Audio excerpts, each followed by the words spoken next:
नमस्कार वीएलए साथियों, मैं गौरव खन्ना, बैंकिंग राज प्रमुख। आज सब आप सभी का आज की मुलाकात में स्वागत करता हूं। आज हमारे साथ एक्सिस बैंक के एसपीओसी शशिकांत जी और एचडीएफसी के एसपीओसी शशांक गंगल जी उपस्थित हैं। आज के सेशन में हम आपको बताएंगे सीएससी के माध्यम से कैसे बैंक मित्र बन सकते हैं और बैंक मित्र बनने के लिए क्या योग्यता होनी चाहिए और वीएलई बनने के लिए किस बातों को विशेष रूप से ध्यान रखना चाहिए और अपनी आय को कैसे बढ़ा सकते हैं और एक अच्छा बैंक मित्र कैसे बना जा सकता है और साथ ही साथ एक्सिस बैंक मित्र बनने की क्या प्रक्रिया शशिकांत जी के माध्यम से बताई जाएगी। शशिकांत जी का हार्दिक स्वागत करता हूं आज की मुलाकात में। शशिकांत। धन्यवाद सर। साथियों नमस्कार। आशा करते हैं कि आप सभी सुरक्षित होंगे, स्वस्थ होंगे। सबसे पहले हमारे सारे बीएलई भाइयों को आज के मुहर्रम त्योहार की हार्दिक शुभकामनाएं भी। साथियों, हमारे जो बैंकिंग प्रमुख हैं, सीएससी बैंकिंग प्रमुख, जैसा कि सर ने बताया कि सीएससी के माध्यम से आप सभी बैंक बीसी बन के अपनी आय भी बढ़ा सकते हैं और अपने क्षेत्र में एक अच्छा बैंकिंग ग्राहक सेवा केंद्र संचालित कर सकते हैं, जिससे कि आपके क्षेत्र के समस्त जनता को बैंकिंग की सुविधाएं प्राप्त होती हैं।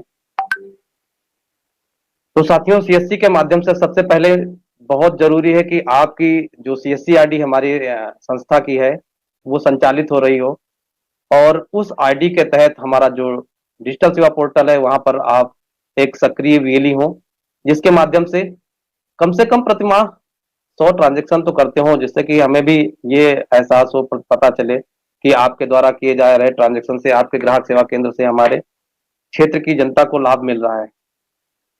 जिसके उपरांत आप सभी हमारा जो बैंक मित्रा पोर्टल है, जो कि सीएससी में बैंक मित्र बनने के लिए जहां से आपका एप्लीकेशन होता है, उस एप्लीकेशन के माध्यम से आप सभी अपना एप्लीकेशन करते हैं।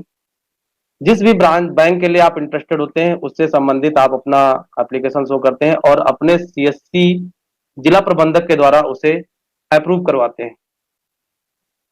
सीएससी जिला प्रबंधक के द्वारा अप्रूव किए जाने के बाद आपकी रिक्वेस्ट हमारे प्रधान कार्यालय को पहुंच जाती है, जहां से संबंधित बैंक के साथ कोऑर्डिनेशन होता है और बैंक से आपके लिए बीसी पॉइंट ऑनबोर्ड किया जाता है। तत्पश्चात आपको भी मेल के माध्यम से, फोन के माध्यम से या हमारे राज्य कार्यालय या हमारे क्षेत्रीय एफआई कोऑर्डिनेटर के द्वारा आपको अवगत कराया जाता है। साथियों, सबसे जरूरी बात है कि हम बैंक मित्र बना तो देते हैं आप लोगों को, लेकिन आप सभी लोग उसके माध्यम से दैनिक आधार पे लेन देन नहीं करते हैं। फिर किस बात के लिए आप ग्राहक सेवा केंद्र ले लेते हैं? भाई, अगर आपने ग्राहक सेवा केंद्र लिया है जो कि बैंकिंग ग्राहक सेवा केंद्र है, अगर आप अपनी क्षेत्र की जनता को लाभ नहीं देते हैं तो फिर ग्राहक सेवा केंद्र के लिए एप्लीकेशन मत करें। यदि आपको ऑनबोर्ड किया गया है तो दैनिक आधार पे कम से कम 5 वित्तीय लेन देन अवश्य करें, जो कि आपके लिए बहुत जरूरी है। सर ने अभी आय बढ़ाने की बात की। हम सभी एक्सिस बैंक में इस समय जो कि हमारे साथ अधिक से अधिक एप्लीकेशन आ रही है एक्सिस बैंक में ऑनबोर्ड होने के लिए। सबसे ज्यादा जरूरी बात यह है कि डिजिटल सेवा पोर्टल पे ट्रांजेक्शन के जो आप कर रहे हैं उसमें दैनिक आधार पे और प्रति माह अपने को सक्रिय रखें। इसके साथ में ऑनबोर्ड किए गए बैंक मित्र हमारे यहाँ पर 2 तरह से एक्सिस बैंक में वर्क कर पाते हैं। एक तो हमारे साथ जिन्होंने पहले से शाखा में, एक्सिस बैंक की शाखा में अपना खाता खोल रखा है, उनको ऑनबोर्ड करते हैं तो वो डायरेक्ट खाते के थ्रू ट्रांजेक्शन कर पाते हैं। दूसरी तरफ हमारे बहुत सारे बैंक मित्र ऐसे भी ऑनबोर्ड कर दिए गए हैं जो कि सिंगल सेटलमेंट के तहत ऑनबोर्ड किए गए हैं, लेकिन उसमें से अभी बहुत सारे बैंक मित्रों ने अपना अकाउंट अपने पोर्टल पे मैप नहीं किया, जिससे कि उनकी एईपीएस की सुविधाएं लाइव नहीं हुई है। तो साथियों, सबसे महत्वपूर्ण बात यह है कि आपका जो सीएससी के माध्यम से एक्सिस बैंक वीसी ऑनबोर्ड हुआ है, वहां पर पोर्टल पे आपका ओटीपी जा रहा है जिसके माध्यम से आप अपना पोर्टल लॉगिन करके उसमें अपने किसी भी बैंक का, वो मैंडेटरी नहीं कि एक्सिस बैंक का ही खाता हो, आप SBI, bank of Baroda, PNB या किसी भी बैंक का अपना खाता उसमें लिंक कर दीजिए, जिससे कि हमारे प्रधान कार्यालय के द्वारा उसको अप्रूव कर दिया जाए और आप अपने क्षेत्र में एईपीएस की सुविधाएं देना जो है प्रारंभ कर सके। इसके साथ में आप उसमें हमारा एक पार्ट होता है जो कि लोन पार्ट होता है, जहां से आप बचत खाता, चालू खाता, साथ में हमारे विभिन्न प्रकार के लोन की scheme, housing loan, bike loan, car loan, कृषि से संबंधित लोन, एग्री बिजनेस के लिए लोन, बहुत सारे तरह के लोन की सुविधाएं हैं। हमारा सभी बैंक मित्रों से अपील है कि उस पोर्टल के माध्यम से अपने क्षेत्र के लोगों का चयन करें कि किस व्यक्ति को किस चीज की आवश्यकता है, किसको कौन सी सुविधा दी जा सकती है, जिससे कि उस व्यक्ति को प्रॉफिट होगा। अब एक कोई खेती करने वाला व्यक्ति है तो उसको आप एग्रीकल्चर से संबंधित लोन दिलाइए, जिससे कि वो अपनी खेती को अच्छे से विस्तार कर सके, और आप उसको लोन दिलाने का जो माध्यम है अगर आपके द्वारा वो लीड सक्रिय होती है तो आपकी भी आय बढ़ेगी, क्योंकि आपको भी उसमें कमीशन मिलता है। साथ में उन ग्राहकों के माध्यम से आपका क्षेत्र में प्रसार होगा कि आपके यहाँ पर बैंकिंग सुविधाएं मिल रही हैं, किसी भी बैंक का पैसा आप निकाल के ग्राहक को दे सकते हैं, हर आवश्यकता अनुसार व्यक्ति को लोन दिलवा सकते हैं, जिससे कि आपका नाम भी प्रसिद्ध होगा अपने क्षेत्र में, और आपका एक अच्छा बैंकिंग ग्राहक सेवा सेवा केंद्र जो है माना जाएगा।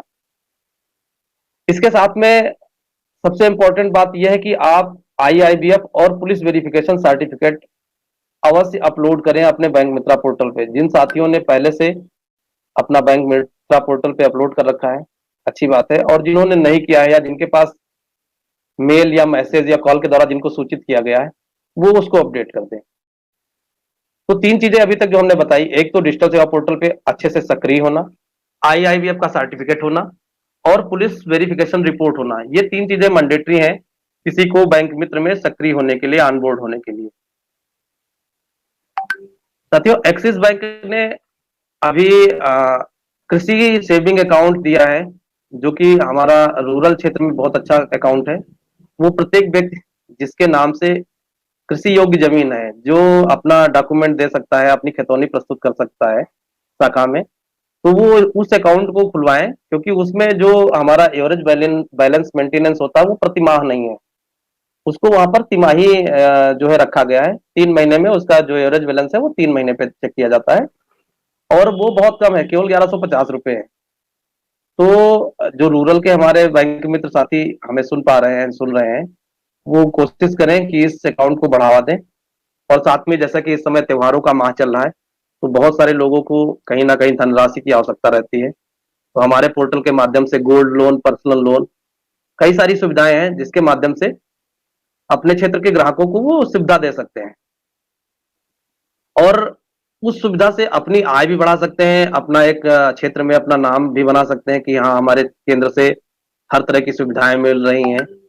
तो उससे आप कहीं ना कहीं आपके सेंटर का नाम होगा, आपका नाम होगा, और आपके क्षेत्र की जो जनता है उसको सुविधाएं भी मिलेंगी। और जब ये सारी चीजें होंगी तो कहीं ना कहीं हम भी वहां पर एक हमारा भी नाम होगा कि यहाँ सीएससी के इस जनसेवा केंद्र के माध्यम से यहाँ के लोगों को ये सारी सुविधाएं मिल रही हैं। तो साथियों, इसमें अगर किसी की कुछ क्वेरी आती है तो आप लोग हमारे कमेंट बॉक्स में भी कर सकते हैं, और आप हमारे पर्सनल अपने क्षेत्र के बैंकिंग एफआई से भी मिल सकते हैं, हमसे भी बात कर सकते हैं। पोर्टल्स पे हमारा नंबर भी दिया रहता है। तो सर ने जैसा बताया कि आय कैसे बढ़ा सकते हैं, जो कि मैंने आपको बता दिया। बैंक वीसी बनने के लिए जो इस समय मैंडेटरी चीज हो गई, बैंक मित्रा पोर्टल पे एप्लीकेशन करके आना है। एप्लीकेशन के साथ साथ में ध्यान रखना है कि आपका आईआईबीआर पीबीआर हो आवश्यक है, जो कि, और डिजिटल सेवा पोर्टल पे आपके ट्रांजेक्शन भी अवश्य हो रहे हो। ऐसा ना हो कि आप निष्क्रिय आईडी हो और आप बैंक मित्रा में एप्लीकेशन करें तो फिर आपका अनबोर्डिंग संभव नहीं हो पाएगा। तो धन्यवाद सर, हमने अपनी बात प्रक्रिया पूरी कर ली। अभी हमारे साथ शशांक जी भी शायद ऐड हैं, तो शशांक जी, सर हम चाहेंगे कि शशांक जी भी कुछ जानकारी दें।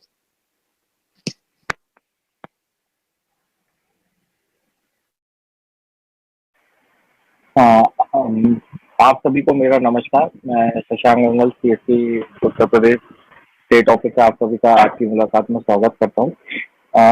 जैसा कि शशिकांत जी ने एक्सिस बैंक के बारे में, तमाम सर्विसेज के बारे में अच्छे से आपको बताया, वैसे ही मैं आपको एचडीएफसी बैंकिंग के बारे में कुछ पॉइंट आपको बताना चाहूंगा। जैसे आप अपनी आय कैसे बढ़ा सकते हैं, एचडीएफसी बैंक में आपको कैसे काम करना है, कौन कौन सी चीजें देखी जाती हैं, जिसके साथ के साथ आप बिजनेस भी करें और उसके पश्चात आप अपना बैंकिंग करेस्पॉन्डेंट एचडीएफसी बैंकिंग में पा सकते हैं। इसी क्रम में मैं आपको बताना चाहूंगा कि एचडीएफसी में सबसे पहले आपका बैंक मित्र पोर्टल पर रजिस्ट्रेशन होना जरूरी है, तथा आपका एचडीएफसी ब्रांच के जरिए आपका वीएलई करंट अकाउंट ओपन होना जरूरी है, आवश्यक है। इसके तत्पश्चात आपकी एचडीएफसी बैंकिंग फैसिलिटेटर की सर्विसेज आपके सीएससी पोर्टल यानी कि डिजिटल सेवा पोर्टल पर चालू कर दी जाती हैं, जिसमें आप अनेक सर्विसेज अपने सीएससी पोर्टल के माध्यम से आम ग्रामीण जनता को पहुंचा सकते हैं। जैसा कि आपकी स्क्रीन पर दिख रहा होगा कि हम सीएससी पोर्टल के जरिए कौन सी सर्विसेज आप मुहैया करा सकते हैं अपने कस्टमर को। जैसे कि अगर हम अकाउंट की बात करें तो बाई साइड आपको ऊपर दिख रहा होगा saving account, farmer account, salary account, current account, sole proprietorship account, ग्राम पंचायत प्लस आपका इंस्टीट्यूशनल अकाउंट। ऐसे ही हमारे पास अनेकों अकाउंट्स हैं, जिसमें आपका फार्मर अकाउंट जो हमारे रूरल के एचडीएफसी से जुड़े हुए वीएलई हैं, बीसी हैं या बैंकिंग फैसिलिटेटर हैं, वो फार्मर अकाउंट बहुत बड़े स्तर पर खोले जाते हैं एचडीएफसी में। इसी के साथ अगर आप राइट हैंड साइड पर चेक करेंगे तो आपकी तमाम लोन सर्विसेज हैं, जैसे personal loan, business loan, auto loan हो गया, टू व्हीलर लोन है, एसएचजी लोन हो गया, जिन्हें हम महिला समूह के नाम से जानते हैं। तो आपका एसएलआई नाम आपने वर्ड सुना होगा, तो ये सेल्फ लाइवलीहुड ग्रुप्स जो होते हैं उनका लोन आप कर सकते हैं सीसी पोर्टल के जरिए। ऐसे ही tractor loan, commercial loan, gold loan, home loan, EMI collection, जो लोन की ईएमआई कलेक्ट कर सकते हैं, केजीसी लोन कर सकते हैं आप, लैप्स भी कर सकते हैं आपकी डेट में आप अपने एचडीएफसी से, जिसे मॉर्गेज लोन कहते हैं एक तरह से। ऐसे ही आप क्रेडिट कार्ड जिस व्यक्ति के पास है एचडीएफसी का, वो व्यक्ति या कस्टमर या वो वीएलई अपने ही क्रेडिट कार्ड पर लोन भी ले सकता है, जिसे हम लोन ऑन क्रेडिट कार्ड कहते हैं। ऐसे ही हमारा एक कंज्यूमर ड्यूरेबल प्रोडक्ट है, आपने देखा होगा आज की डेट में जैसे फ्लिपकार्ट या अमेजोन पर तमाम ईएमआई पर प्रोडक्ट मिलते हैं। ऐसे ही एचडीएफसी बैंक के जरिए आप कंज्यूमर ड्यूरेबल प्रोडक्ट खरीद सकते हैं, जो लेटर जनरेट करने के बाद आपको एक लिमिट मिलती है। तो उस लेटर के साथ आप नजदीकी किसी स्टोर पर जो एचडीएफसी से जुड़ा हुआ है वहां से अपना प्रोडक्ट परचेज कर सकते हैं ईएमआई पे। ऐसे ही सीएससी पोर्टल से आप अपने ग्राहकों की आरडी, एफडी तथा क्रेडिट कार्ड अप्लाई कर सकते हैं जब वो एलिजिबल होंगे। तो आप देख रहे हैं कि अनेक सर्विसेज है हमारे सीएससी पोर्टल पे, जो कि आपको बस बैंक मित्र रजिस्ट्रेशन तथा आपके वीएलई करंट अकाउंट ओपन हो जाने के बाद आपको मिलती है सीएससी पोर्टल पे। तो आप सबसे ये गुजारिश रहेगी, जैसे एक्सिस के कई सारे प्रोडक्ट्स हैं हमारे साथ, ऐसी एचडीएफसी के कई सारे प्रोडक्ट्स हैं, आप ज्यादा से ज्यादा अपने ग्रामीण लोगों को पहुंचाएं। इसी में आपको मैं एक टेबल दिखाना चाहूंगा कि आप कैसे महीने के 10,000 रुपए अपने सीएससी पोर्टल के जरिए कमा सकते हैं। जैसे कि यहाँ पे एक टेबल दी गई है कि अगर आप महीने में 15 सेविंग अकाउंट खोलते हैं तो आपको न्यूनतम 600 रुपए मिलेंगे। अगर उसमें आप डिपॉजिट करवा देते हैं और वो व्यक्ति जिसका आपने खाता खोला है तो वो ट्रांजेक्शन करता है उस खाते से, तो 2400 रुपए महीना एक्स्ट्रा आपको मिलता है। ऐसे अगर आप करंट अकाउंट खोलते हैं तो आपको 800 रुपए न्यूनतम मिलेंगे। अगर वो व्यक्ति उसमें पैसे डिपॉजिट कर देता है जितना बैलेंस रखना होता है तथा ट्रांजेक्शन करता है उस खाते से, तो एडिशनल आपको 3600 रुपए मिलेंगे। ऐसे ही अगर आप किसी महीने में एक पर्सनल लोन कराते हैं 1 लाख रुपए तक का, तो उसका पे आउट आपको 1440 रुपए मिलता है।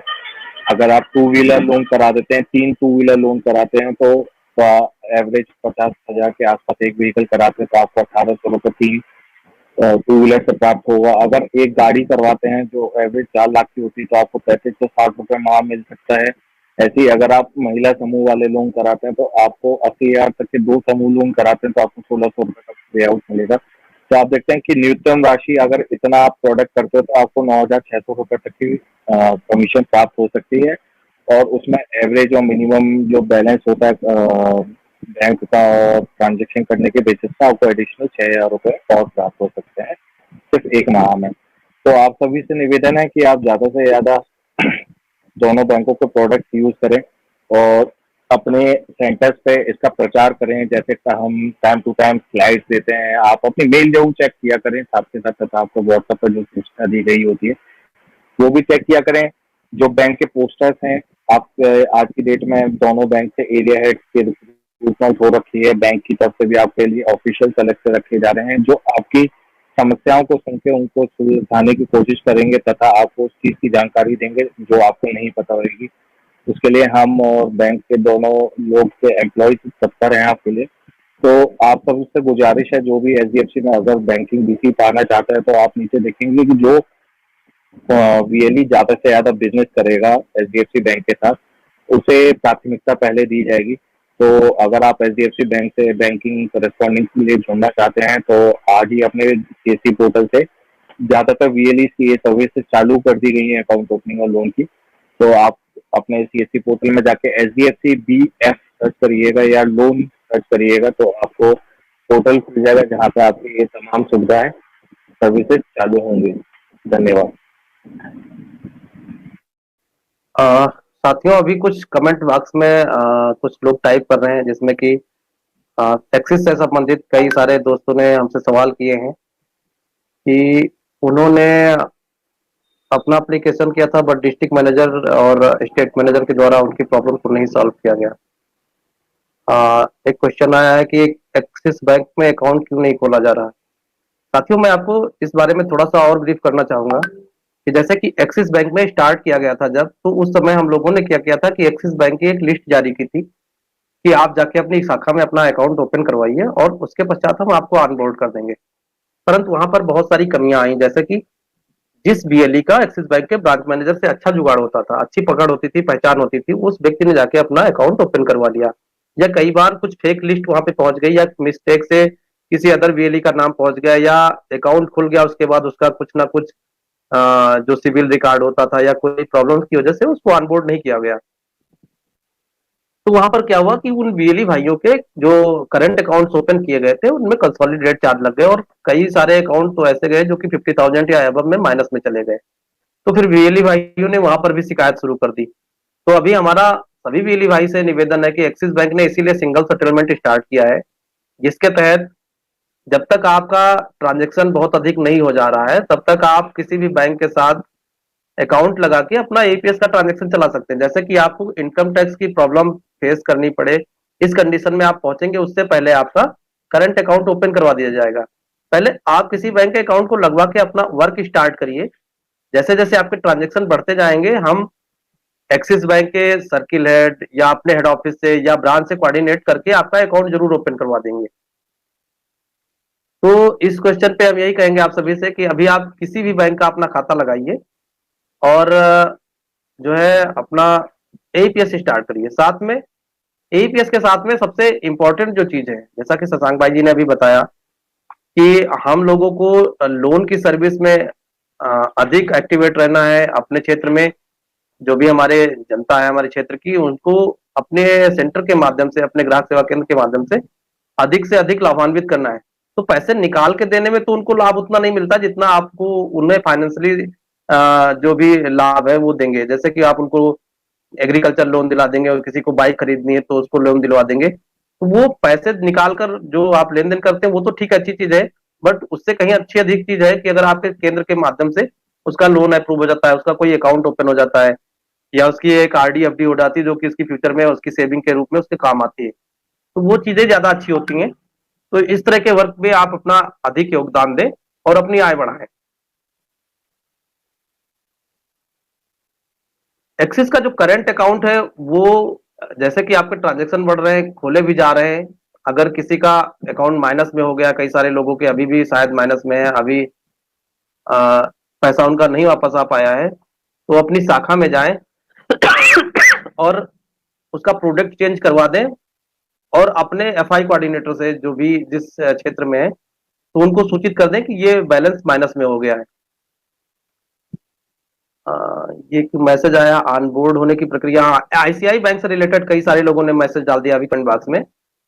साथियों, इसके माध्यम में हम आपको कहना चाहेंगे कि जो एक्सिस बैंक में ऑनबोर्डिंग का प्रोसेस है, अभी जो आईसीआई के लोग हमारे मर्ज होने के लिए डेटा जो गया हुआ है, अभी उस पर कुछ लोग ही हुए हैं, बाकी लोगों का स्टेटस पता करने के लिए ये कॉल और मैसेज आते रहते हैं। तो उन लोगों से अनुरोध है कि आप डिजिटल सेवा पोर्टल डीजी पे इसको आप इसके माध्यम से अपना जो है वर्क करिए, अपने क्षेत्र की जनता को लाभ दीजिए।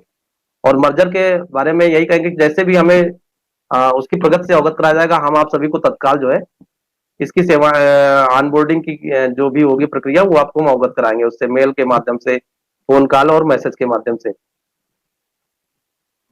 सर कुछ कहना चाहेंगे और हम आपको हैंड ओवर करेंगे। गौरव सर। जैसा कि यहाँ पे कुछ लोगों का प्रश्न है कि आईसीआईसी बैंक में उनका बंद हो गया, जैसे शशिकांत जी ने बताया, और काफी अच्छी ट्रांजैक्शन थी आईसीआईसी बैंक में, बट एक्सिस बैंक में नहीं हो पाए। तो मेरी आप सभी से सिर्फ एक छोटी सी रिक्वेस्ट है कि आप मेल के माध्यम से आप मुझे अपनी जानकारी दे दें। कोशिश करेंगे कि हम आपको ऑनबोर्ड करा पाए। मेरी मेल आईडी पोर्टल पे अवेलेबल है, आप चाहे तो नोट भी कर सकते हैं, gaurav.khanna1@csc.gov.in। इसमें मेल के माध्यम से आप मुझे डिटेल भेज सकते हैं। कोशिश करेंगे कि हम आपको ऑनबोर्ड कर पाए। और जैसा कि हमने आपको शशिकांत जी ने आपको इनकम के लिए बताया कि हम अपनी कैसी इनकम बढ़ा सकते हैं, और साथ में शशांक जी ने भी आपको बताया कि एचडीएफसी के माध्यम से बीएलई बन के कैसे अपनी इनकम को बढ़ा सकते हैं। तो मेरा आप सभी से ये अनुरोध है कि अपनी इनकम को बढ़ाएं, और डेली बेसिस पे जिनका नहीं हो पाया, आईसीआईसी बैंक से अभी एक्सिस बैंक में नहीं हुआ है, डेली बेसिस पे अपनी डिजिटल पोर्ट, हमारा जो डीजी पे है, उसके माध्यम से ट्रांजैक्शंस करें, अपनी नंबर ऑफ ट्रांजैक्शंस बढ़ाएं। और कहीं पर कोई इंफॉर्मेशन की जरूरत है तो आप हमारे मेल आईडी नंबर अवेलेबल है, आप हमसे पूरी पूर्णतः जानकारी इसकी ले सकते हैं। इसी के साथ शशिकांत जी और शशांक गंगल जी का धन्यवाद कहना चाहूंगा, और इसी के साथ अपनी वाणी को विराम देना चाहूंगा। धन्यवाद। धन्यवाद सर।